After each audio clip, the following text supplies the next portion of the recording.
Welcome to RAM's Android tutorials. In this video tutorial, I am going to explain how to display maps in Android applications. This is the latest procedure to display the maps in the Android applications. And comparing to the previous procedures, this is very easy now. It's not taking a more difficult way. It is very easy way to display the maps in the applications. I'll show you how to do it. I'm going to create the project first of all, and once you select to create the new project, it will show you several templates.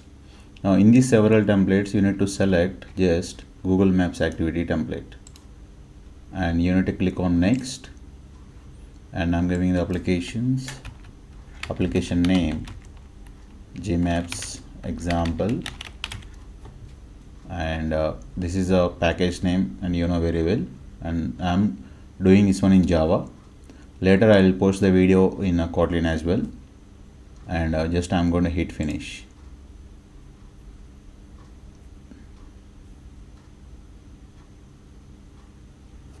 Fine.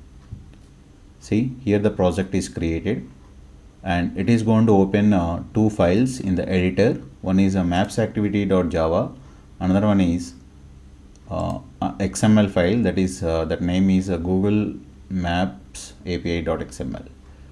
that was created in a values folder. You can see this one. So it's very easy now. I'll tell you how to do it. So first of all, if you want to display the maps in Android applications, you need a Maps API key that we are going to create in the website called console.developers.google.com. So that is a website, Google developers website. So whenever you are going to use the Google products, we need to create the keys to use those products. So we are going to register in that website, and you are going to enable the APIs and everything. But here in this maps case, it will be very easy. After creating the project, there will be a file the file will be open, that is called this file. See, Google_maps_api.xml. So here they are giving the link. So you need to copy this link and you need to paste into your browser. Automatically it is going to open the developers website, and already you have a Google account details, credentials, that is only it will take a Gmail username and password. With that you are going to log in. The remaining steps also it will guide you. Just you need to follow the steps, and it will be see the key will be created. Just copy that key and paste it here. Now I'll show you how to do that one, and I'm going to copy this link, and I'm going to the browser, pasting in the address bar.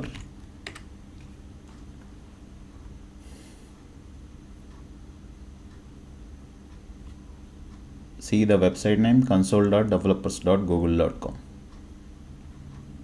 That's it. So you need to agree, and I am from India, so I'll select the India. You need to select your country. So maximum it will show your country where you are opening this link and the browser, and just hit the agree and continue. Proceed the on-screen options.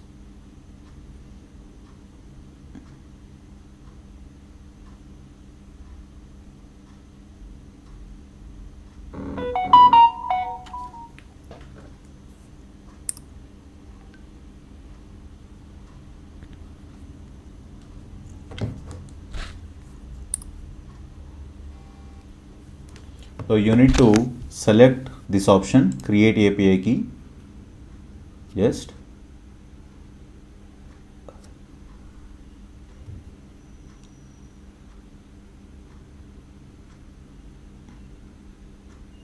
that's it. API key will be created. You can see API key 1, September 16th 2020, and this is the key. Just you need to copy this key and come to your project, and here you can see this line, your underscore key here. Just paste your key here,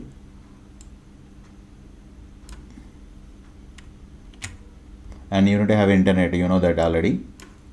And you can see this file will be created in a values folder. See, Google_maps_api.xml.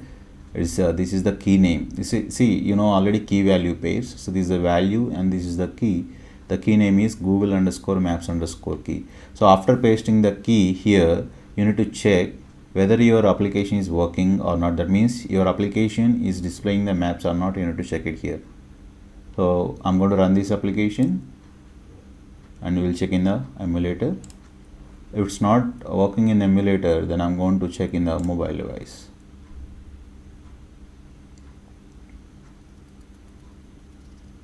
See, as much as simple, but in the previous procedures are somewhat difficult. Yes, fine. See, wonderful. The map is displaying here. So there is a marker here. It is displaying. Once you click the marker, it is saying some text marker in Sydney. So this is successful. We are able to display the map, and what of the code they have given, let us see this marker and everything. And you are going to this XML file, the activity XML file. This is the main activity. This is the program they have given. I'll tell you what is this program. And you are going to this layout XML file, and here just to open the code, you can see there is a fragment. So they are using the fragments to display the map. Why? Because this is the fragment that displays the map. That is a map fragment. Support map fragment in the sense it can successfully run in the lower versions as well. And you go to the Java code, and here you can see whatever the map you are displaying with the help of map fragment, that is referred by the Google Map class. Here you can see that map fragment from the XML file we are calling here, and you are calling this get map async method. So it's going to give you the callback method whether the map is ready or not. So once you execute this method, means once you call the map fragment and once you call this method, if the map loaded successfully, this method will be executed, callback method. Why? Because it is executing this interface. So automatically this callback method will be executed. See, the interface will be implemented here on map ready callback. Once the map is ready, it's going to execute the callback method that is called on map ready method. So here in this method you can see the parameter Google Map. So whatever the map loaded in this fragment, that map is referred by this Google Map class. So that one we are taking into this Google Map here, the global you see the instance variable object. So so whenever you want to call the map, loaded map, you can just refer this class object. And this is to display the marker, right? Here they kept some predefined latitude, longitude value, and that value they are passing to the map. So it is displaying the marker. So in the next example, I'm going to show you how to display our current location in the map instead of predefined location. So wherever you open the map, that current location it can display in the map, or any other location that I will explain. The next example, I'm going to show you how to find your current location, then next, and how to show that location in the map, that I'll show you. Just if you remove this code, it's not going to show anything. Just you can keep the toast dot make test, and map load is successful. Toast dot length underscore short dot show. That's it. So it's going to show you that we are understanding the map loaded successfully or not. That's it.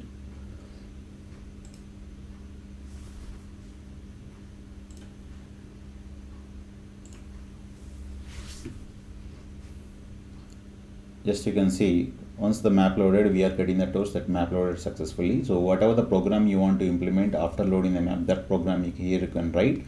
And whatever the code I have deleted, that code is to display any location in the map using the marker. But we are going to do more customizations, like showing multiple locations in the map, or single location, or your current location in the next video. This is the map program. Thank you for watching. And one more thing I forgot to tell you.